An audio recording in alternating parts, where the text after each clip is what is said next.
Hello everyone, welcome to BioVerse Life Sciences. Our today's lecture is Hardy Weinberg principle और ये Hardy Weinberg principle का second part है। Hardy Weinberg principle के basics को हम लोग पार्ट फर्स्ट में डिस्कस कर चुके हैं। आज इसके पार्ट 2 में हम प्रैक्टिस करेंगे और कुछ बची हुई चीज़ें भी डिस्कस करेंगे। तो चलिए स्टार्ट करते हैं। The Hardy-Weinberg model enables us to compare a population's actual genetic structure. किसी भी population का actual genetic structure कैसा होगा, क्या genes होंगे, ये decide करने में इसमें मदद करता है.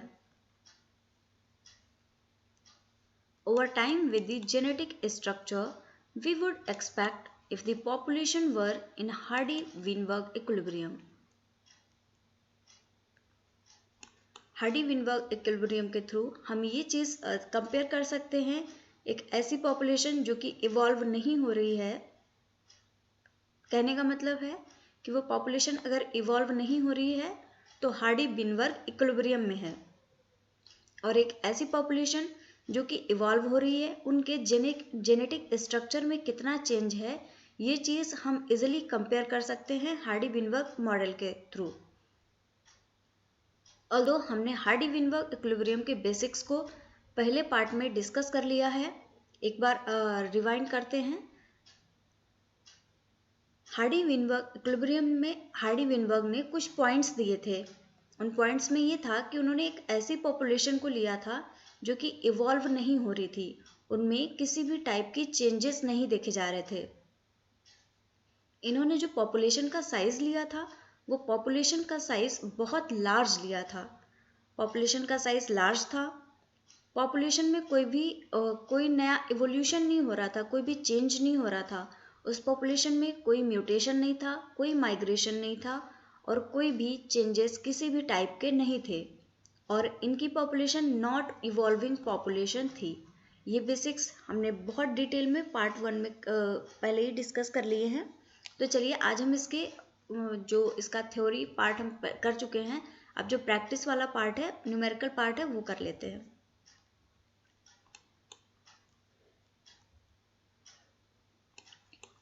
To estimate the frequency of alleles in a population, we can use the Hardy-Weinberg equation. किसी भी पॉपुलेशन में एलील्स की फ्रीक्वेंसी को निकालने के लिए हम हार्डी-विनबर्ग इक्वेशन का यूज़ करते हैं, और हार्डी-विनबर्ग की इक्वेशन है P plus Q whole square is equal to 1। P plus Q का होल स्क्वायर 1 के बराबर होगा। ये चीज़ें भी हमने पहले लेक्चर में करी हैं, लेकिन आज भी हम इनको देख लेते हैं कि जो P है, इस इक्वेशन के अकॉर्डिंग जो P है वो है frequency of the dominant allele. हमने डिस्कस किया था कि डोमिनेंट एलील हम वो लेते हैं जो डोमिनेटिंग नेचर का होता है और अपना इफेक्ट शो करता है दूसरे एलील के ऊपर, उसको हम डोमिनेंट एलील बोलते हैं। इसको हम कैपिटल ए स्मॉल ए करके लेते हैं। जो ये डोमिनेंट है, ये रिसेसिव एलील है। लेकिन हार्डी-विनबर्ग के केस में, इक्वेशन के केस में, हम इसको P और Q के टर्म में इसको यूज़ करते हैं। तो हम इसको कैपिटल P और इसको Q लिख सकते हैं इस तरीके से। यहाँ पे A जो हम capital A small A use करते हैं, उसकी जगह पे यहाँ पे P एंड Q को यूज़ किया गया है। जो P है यहाँ पे वो फ्रीक्वेंसी है डोमिनेंट एलील की, और रिप्रेजेंटेड बाय ए के थ्रू इसको रिप्रेजेंट किया जाता है, लेकिन यहाँ पे हम यहाँ से P से डिनोट कर रहे हैं इसको। जो Q है वो फ्रीक्वेंसी है रिसेसिव एलील्स की। For a population in genetic equilibrium, अगर कोई ऐसी पॉपुलेशन है जो जेनेटिक इक्विलिब्रियम में है, जैसा कि हार्डी-विनबर्ग ने जो पॉपुलेशन ली थी, उनकी पॉपुलेशन भी हार्डी-विनबर्ग इक्विलिब्रियम में थी, उसी को हम जेनेटिक इक्विलिब्रियम बोलते हैं। तो उस पॉपुलेशन के लिए जो P और Q है, इसका सम इक्वल होता है 1 के। तो यहाँ पे हम लिख सकते हैं P plus Q is equal to 1, और यहाँ पे बताया गया है कि the sum of the frequencies of both alleles is 100%। जो दोनों ही फ्रीक्वेंसीज का सम होता है वो 100% होता है। 100% कहने का मतलब है कि P और Q दोनों की वैल्यू ऐसी ही आएगी कि 1 के इक्वल ही होगी। जो हमने लास्ट में अभी इक्वेशन देखी है P plus Q is equal to 1, इसी इक्वेशन से एक इक्वेशन निकल के आती है P square plus Q plus 2PQ plus Q square is equal to 1। अब ये इक्वेशन यहाँ से निकली है कि P प्लस Q का जो होल स्क्वायर लिया था हमने वो इज इक्वल टू था 1, वो 1 के इक्वल था। और जब ये वाली जो इक्वेशन हमने लिखी है P प्लस Q का whole square is equal to 1, जब हम इसको ओपन करेंगे तो P प्लस Q का होल स्क्वायर का जब हम सॉल्व करेंगे तो आएगा P square plus 2PQ plus Q square is equal to 1।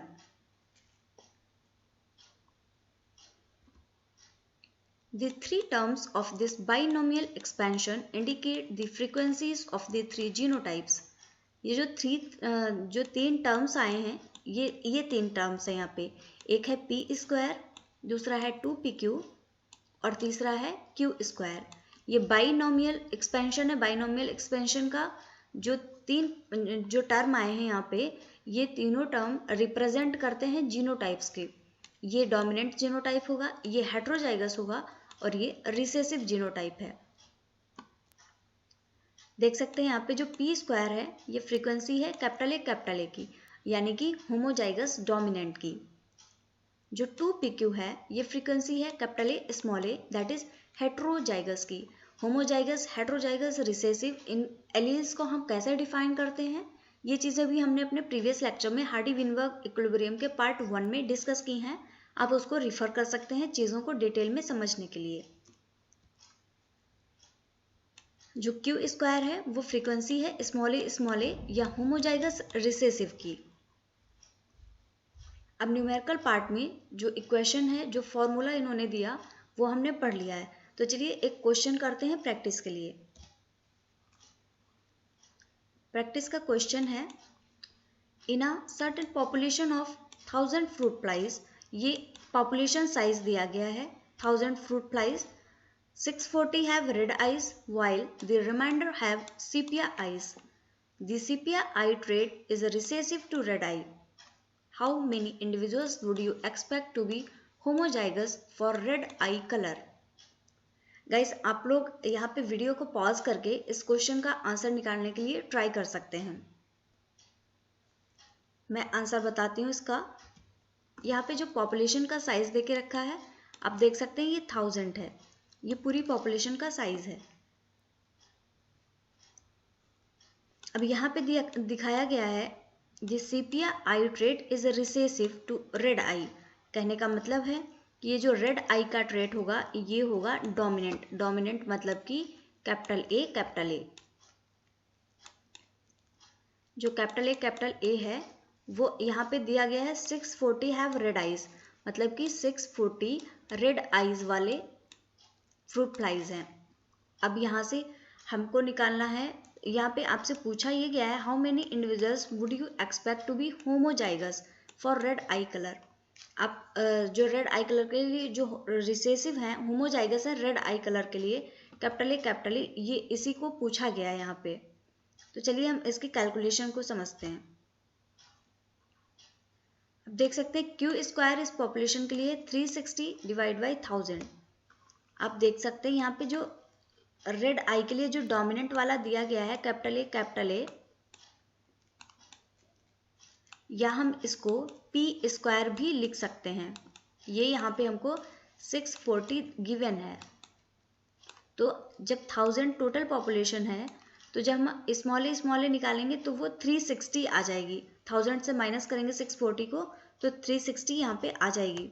वही यहाँ पे बताया गया जो Q स्क्वायर है इस पॉपुलेशन के लिए वो आएगा 360 बाई 1000 और ये आ जाएगा 0.36।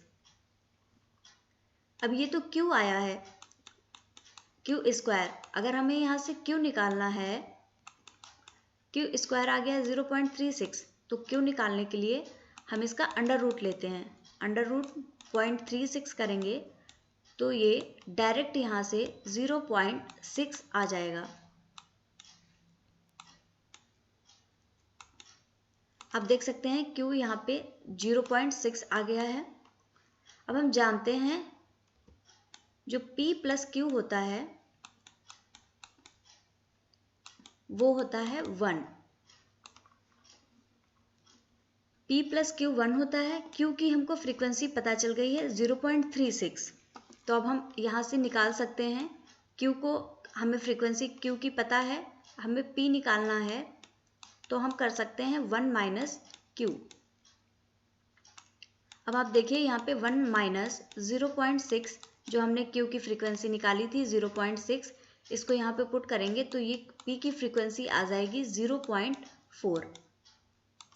यहाँ पे देख सकते हैं कैसे यहाँ पे ये P is equal to 1 minus Q किया गया है, ये लिया गया है P plus Q is equal to 1।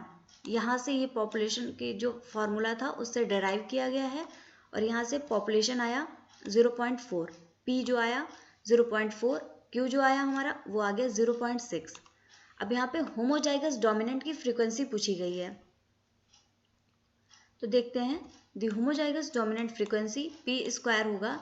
जब यहाँ पे P है, P आ गया है 0.4। अब ये P तो एक एलील है, जब इसकी जीनोटाइप निकालेंगे तो ये P स्क्वायर होगा ना, तो अब इसका स्क्वायर करेंगे 0.4 इंटू 0.4 और आप देख सकते हैं 0.16 इसका आंसर आ गया है। अब ये तो फ्रीक्वेंसी आई है, जो टोटल इंडिविजुअल हमको निकालने हैं, जितनी पॉपुलेशन है उससे निकालना पड़ेगा। तो पहले हम देखेंगे कि ये कितना परसेंट है। परसेंटेज निकालने के लिए इसको मल्टीप्लाई करेंगे 0.16 को इंटू 100 से। जब 100 से मल्टीप्लाई करेंगे तो हमें इसकी परसेंटेज मिल जाएगी। परसेंटेज निकालेंगे, ये जब पॉइंट हटेगा तो यहाँ से ये 2 0 माइनस हो जाएंगे और ये आ जाएगा 16। मतलब कि जो हमारा P है, P स्क्वायर वो आ गया 16%। अब 16% में फ्रीक्वेंसी आ गई, तो टोटल इंडिविजुअल्स निकालने के लिए जो 16% है वो है 1000। टोटल पॉपुलेशन तो 1000 की है ना, 1000 इंडिविजुअल्स हैं टोटल पॉपुलेशन में, तो उन 1000 का 16% हम निकालेंगे। 1000 का जो 16% आएगा वही आंसर होगा।